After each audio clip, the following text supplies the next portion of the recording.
নমস্কাৰ, কি খবৰ আপোনালোকৰ? আজি বুধবাৰ আৰু ৰাতিপুৱা শুই উঠি মই গা পা ধুই আহি গ'লোঁ আৰু আজিও বতৰ একে ডাৱৰীয়া। দিনত অকণমান ৰ'দ দিছিলে বাৰু। আৰু ফাৰ্ষ্টতে এইফালে চাহ বনাই ল'লোঁ। তো চাহ বনাই চবে খাই মেলি তাৰপিছত ভাত বনালোঁ আৰু ইফালে বনালোঁ দালি আৰু তিতা কেৰেলা আলু ভাজিলোঁ আৰু সিদিনা যে চিতল মাছ ধৰিছিলে বনোৱাই নাই নহয়, ফ্ৰিজতে থৈ দিছিলোঁ। ফ্ৰাই কৰি ল'লোঁ আৰু এফালে তৰকাৰী বনালোঁ চিতল মাছৰ। আৰু ইফালে দেখিছেনে গোলাপ ফুলজোপা ইমান ধুনীয়াকৈ ফুলিছে, ইমান ধুনীয়া লাগিছে।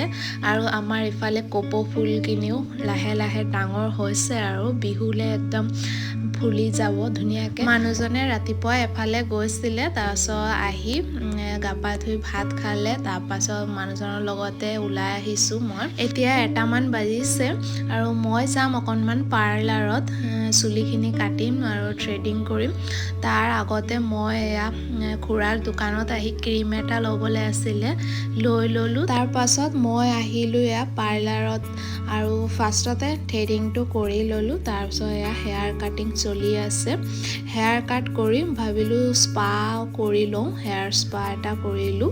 তাৰপৰা এতিয়া মাছাজ চলি আছে আৰু এয়া মোৰ ফাইনেল লুক। কেনেকুৱা লাগিছে জনাব দেই। তলৰ চুলিখিনি বহুত ফাটি গৈছিলে, সেইকাৰণে হেয়াৰ কাটটো কৰিলোঁ। আৰু তাৰপাছত মই আহিলোঁ দোকানলৈ, দোকানত অকণমান বহি দিছিলোঁ। তাৰপৰা সন্ধিয়া হোৱাৰ আগে আগে মই আমাৰ ঘৰলৈ বুলি গৈ আছিলোঁ আৰু ছোৱালীজনীকো লৈ লৈছিলোঁ লগতে। আৰু ইফালে মায়ে লুচি বনাইছিলে, তাকে দিলে, খাই ল'লোঁ। আৰু ইফালে খাৰু এপাত লৈ খেলি আছিলে ছোৱালীজনী। আৰু খাৰুনো কেনেকৈ পিন্ধিব লাগে ই চব জানে মানে।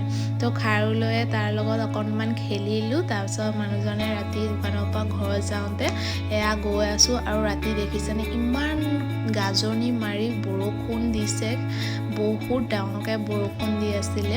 তো আজি ভিডিঅ'টো চাই কেনেকুৱা পাইছে কমেণ্টত জনাব। আজি ভিডিঅ'টো ইয়ালৈকে, লগ পাম নতুন এটা ভিডিঅ'ত। টাটা।